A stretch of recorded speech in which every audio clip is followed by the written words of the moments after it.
तव्हां ॾिसी रहिया आहियो उल्हासनगर दर्पण न्यूज़, हिकु ईमानदार चैनल। अक्सर ये देखा गया है कि महिलाएं जो है अपनी प्रॉब्लम्स जो है किसी से जल्दी शेयर नहीं कर पाती है, तो डरिए मत। आपका उल्लासनगर दर्पण न्यूज के व्हाट्सएप हेल्पलाइन नंबर पे संपर्क कीजिए। आपका नाम और नंबर गुप्त रखा जाएगा। जय हिंद, जय महाराष्ट्र। आज उल्लासनगर दर्पण न्यूज लाखों लोगों तक पहुंच रहा है आपके ईमेल, एसएमएस और व्हाट्सएप द्वारा। हमारा प्रण है उल्लासनगर को अपराध मुक्त बनाना।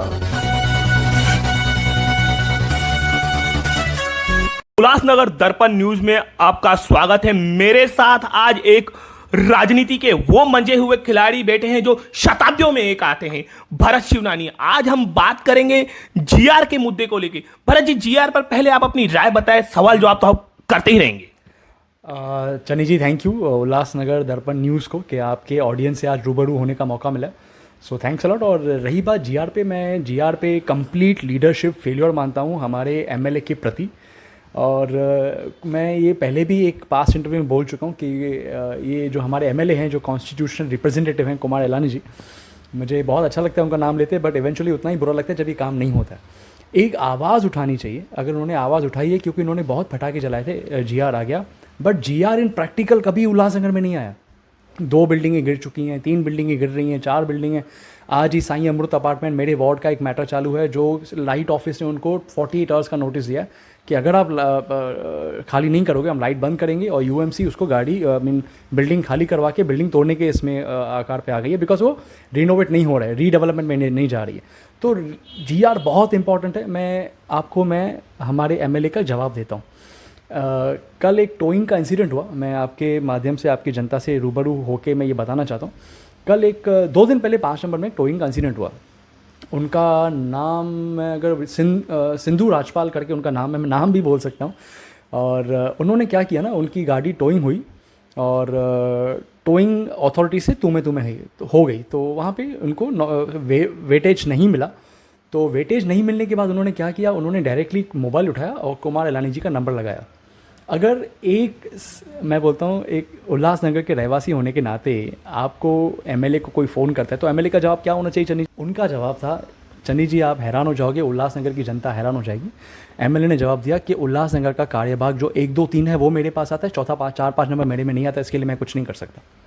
आप इमेजिन करो, एक गवर्नमेंट का स्टाफ बोले, पुलिस वाले बोले, अथॉरिटीज़ बोले, एमएससीडी बोले या यूएमसी वाले बोले, समझ में आता है कि यार अमरनाथ हमारे में नहीं आता है।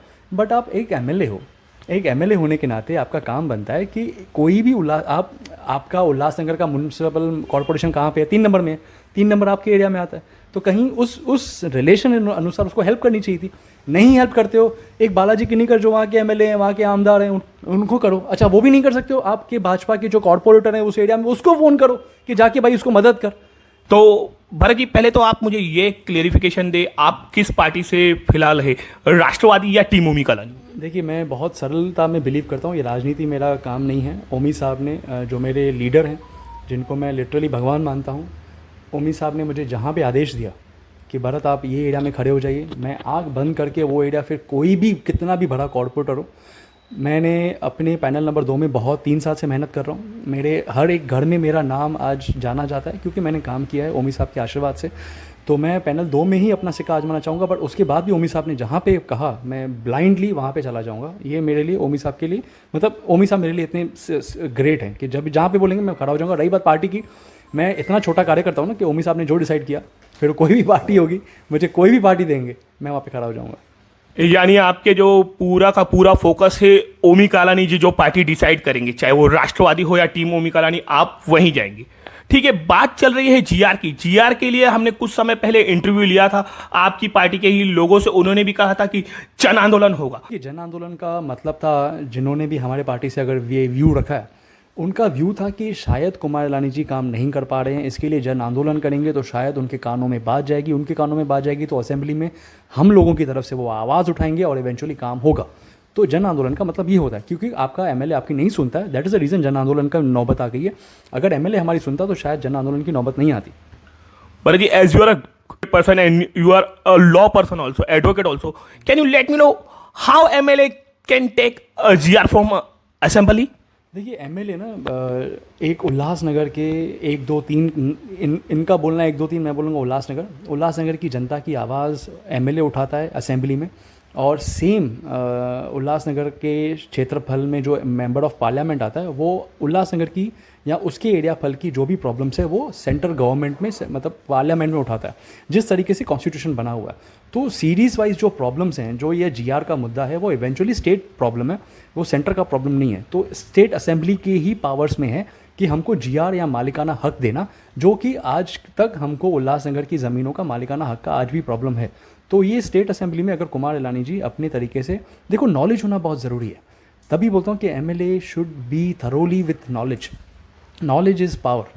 अगर एमएलए साहब को बहुत डेप्थ नॉलेज है, उनके एरिया में वैसे लोग हैं जो उनके सेक्रेटरी हैं, जो उनके लोग असिस्टेंट्स हैं, अगर उनसे नॉलेज भी लेके असेंबली में जाके आवाज़ उठाते हैं तो काम होता है।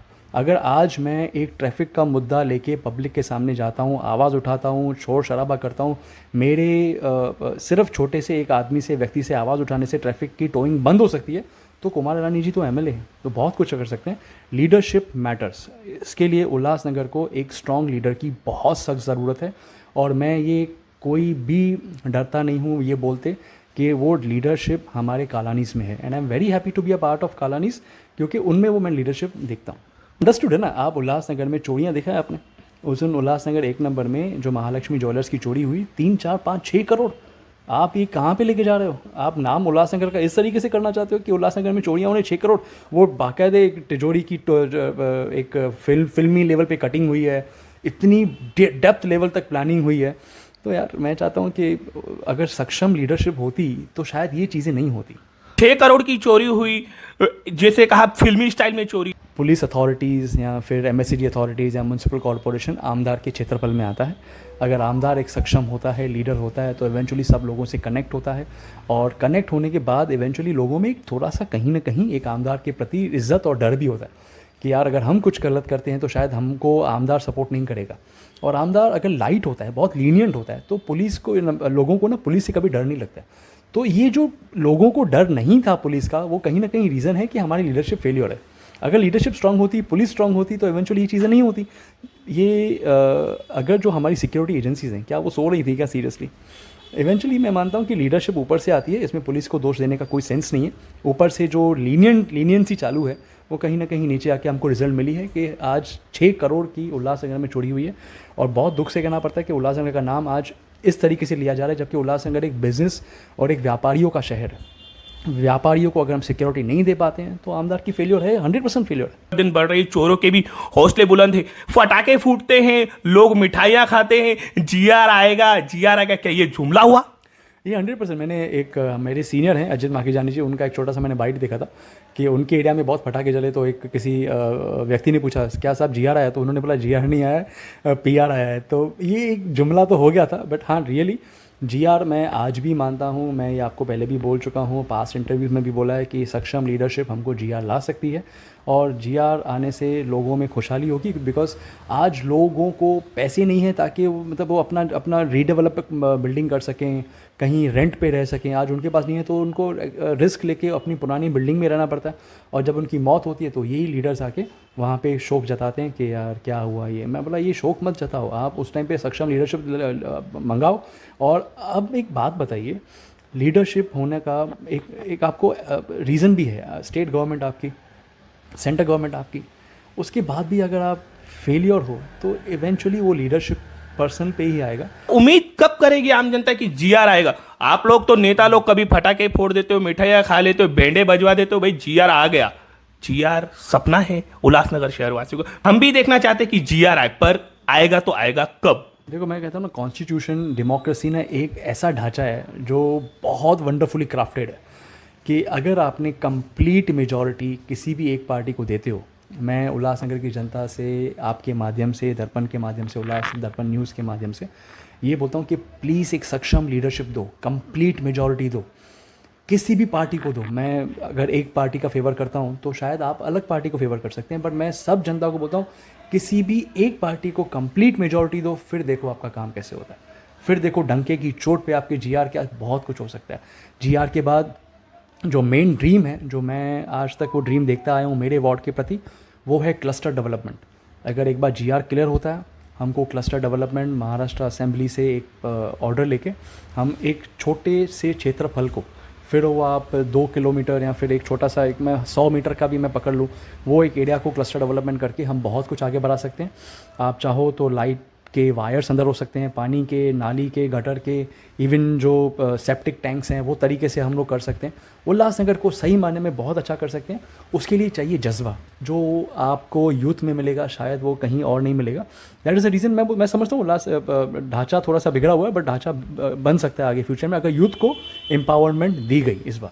और हमारे उल्लासनगर के साथ ये बहुत गलत हो रहा है। अभी हमारी लक ऐसी है कि अगर MLA हमारी पार्टी का होता है तो बाहर स्टेट पे दूसरी पार्टी होती है और नीचे फिर कॉर्पोरेशन पे कोई थर्ड ही होता है। तो तीनों अगर हमारे साथ में हो ना तो ट्रिपल इंजन, तब जाके जानबूझ के ट्रिपल इंजन होते हैं। Ulhasnagar will be Singapore eventually. सबसे बड़ा मुद्दा है बिल्डिंगें गिरती हैं, लोग घरों से बेघर होते हैं, पलायन नहीं कर पाते। कुछ समय पहले हमने सुना था कि कहीं प्लॉट मिल रहा है, कहीं से पैसे आ रहे हैं, वो गए तो गए कहाँ, हुआ तो हुआ क्या? देखिए सिंपली उसका जवाब ये है करप्शन। अगर आपने रिसेंटली हॉस्पिटल का भी इशू देखा होगा कि हॉस्पिटल एक प्राइवेट पार्टी को दिया जा रहा है और बहुत सारे डॉक्टर्स ने ऑब्जेक्शन लिया हॉस्पिटल पे भी। तो इवेंचुअली जैसे मैंने भी सुना था 20 करोड़ का एक अमाउंट साइड किया गया था, एक पर्टिकुलर प्लॉट देखा गया था, पर्टिकुलर एक बिल्डर को हमने रेंट भी देना चालू कर दिया था, बट वो मटेरियलाइज नहीं हुआ। और मैं बहुत क्लियर बात करता हूँ, इस पर भी लीडरशिप फेलियर है। अगर लीडरशिप होती तो तरीके से वो काम हो गया होता। और बिल्डिंग मैं बोलता हूँ यार, कॉर्पोरेटर्स क्या कर रहे हैं? अगर मेरी एरिया की एक बिल्डिंग गिरती है, अगर मैं नगर सेवक हूँ तो क्या मेरा दायित्व नहीं बनता है उन लोगों को मैं कहीं ना कहीं टेम्प्रेरी अरेंजमेंट करके दूँ? मैं रेंट भरूँ तो क्या फ़र्क पड़ता है? जब आपको किसी कॉर्पोरेटर को रीडेवलपमेंट का ठेका मिलता है तो कितने भाग भाग के जाते हैं, क्या करोड़ों कमाते हैं। आप मेरे कोई भी उल्लासनगर के कोई भी नगर सेवक को उठाओ या मेरे एरिया का नगर सेवक उठाओ ना, 25 साल पहले वो क्या करते थे और 25 साल के बाद कितनी होटलें हैं उनके पास। मैं ज़्यादा लालचन नहीं लगाऊँ, बट आप करो ना। आपने अपने दिमाग से व्यवसाय किया है, कमाया है, बढ़ गए हैं, कम से कम उन लोगों को तो सपोर्ट करो। आपका दायित्व बनता है, आपकी ड्यूटी बनती है। वो लोग बिल्डिंग से, मेरे सामने एक इंसिडेंट हुआ जहाँ पे उनको टेलीफोनिक कन्वर्सेशन में हमारे नगर सेवक ने कहा था जहाँ पे रहना है रहो, मैं कुछ नहीं करके दूंगा। तो वो बेचारी लेडी रो के बोल रही थी, साहब आप हमारे एरिया के नगर सेवक हमको अरेंजमेंट करके दो, पर उन्होंने अरेंजमेंट तक नहीं करके दिया। तो लोग कहाँ जाएंगे? और कॉर्पोरेशन में भी जैसे 20 करोड़ की बात की मैंने, तो वहाँ पे लीडरशिप फेलियर है। नहीं तो ये चीज़ें बहुत आसानी से होती। मैं अब भी बहुत क्लियर बात करता हूँ, अगर MLA और मेयर हमारे होते तो शायद पब्लिक को इतना रोना नहीं पड़ता। अजीत पवार जी उप मुख्यमंत्री बने हैं, तब से उल्लासनगर में राष्ट्रवादी कहीं घुमसी होती दिखाई दे रही हो और फिर से टीम ओमी कालानी इंटर्न होती हुई दिखाई दे रही, ताकि अभी सोशल मीडिया का ही जमाना है। मैंने कई जगह देखा है अब प्रवक्ता को राष्ट्रवादी का प्रवक्ता नहीं, टीम ओमी कालानी का प्रवक्ता कहा जा रहा है। आप पप्पू कालानी जी के और ओमी कालानी जी के और कालानी परिवार के काफी करीबी माने जाते हैं, तब ये आपसे सवाल पूछा जा रहा है। तो कहीं ना कहीं तर्क वितर्क का तो आपको भी पता होगा कि कहाँ चाचा के साथ जाएंगे या भतीजे के साथ। देखिए ये सब ना एक पॉलिटिकल गैम्बल है जो आप लोगों को दिखाई दे रही है। मैं ओमी सर से बहुत क्लोज में हूँ, that is true. Senior sir भी मुझे आशीर्वाद देते रहते हैं। मैं आपको ये बता दूँ, TO के ना एक सोच है। ये हमारे मनु लासी जी ने पहले भी एक बात पे एक निजी चैनल पे इंटरव्यू पे क्लियर किया था कि TO के एक सोच है। और टीम ओमी कालानी खुद, जो हमारे प्रेसिडेंट है टीम ओमी कालानी के, वो खुद ओमी कालानी बीच में अपने व्यवसाय में कहीं ज़्यादा इंगेज होते थे, तो शायद उनको इतना टाइम नहीं मिलता था TOK को देखने के लिए। But eventually once he is coming back, तो आज आपको लग रहा है TOK रिवाइव हो गए। TOK पहले से ही थी, अभी भी है और बाद में भी रहेगी।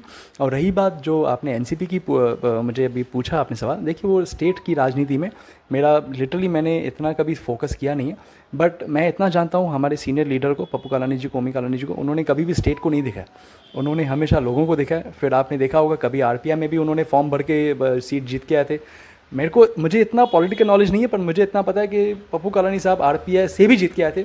ऐसी बहुत सारी पार्टियों पे उन्होंने हाथ रखा है, क्योंकि उनको सिर्फ उल्लासनगर की जनता का भला देखना है। और रही बात अगर NCP, आज भी हम NCP हैं, कल NCP थे इवेंचुअली, यस। बट अगर जो इनका आपस का डिसीजंस क्या होता है उस पर वो हमारे लीडर सक्षम है। इस संदर्भ में हमारे ओमी कालानी जी ने एक मीटिंग मंगाई थी, जहाँ पे सबसे पहले उन्होंने कार्यकर्ताओं से विचार विमर्श किया।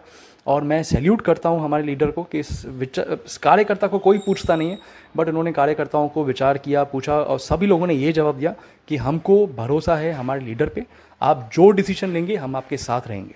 तव्हां ॾिसी रहिया आहियो उल्लासनगर दर्पण न्यूज़, हिकु ईमानदार चैनल। अक्सर ये देखा गया है कि महिलाएं जो है अपनी प्रॉब्लम्स जो है किसी से जल्दी शेयर नहीं कर पाती है।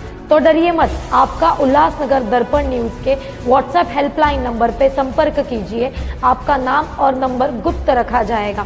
जय हिंद, जय मान। आज उल्लासनगर दर्पण न्यूज लाखों लोगों तक पहुंच रहा है आपके ईमेल, एसएमएस और व्हाट्सएप द्वारा। हमारा प्रण है उल्लासनगर को अपराध मुक्त बनाना।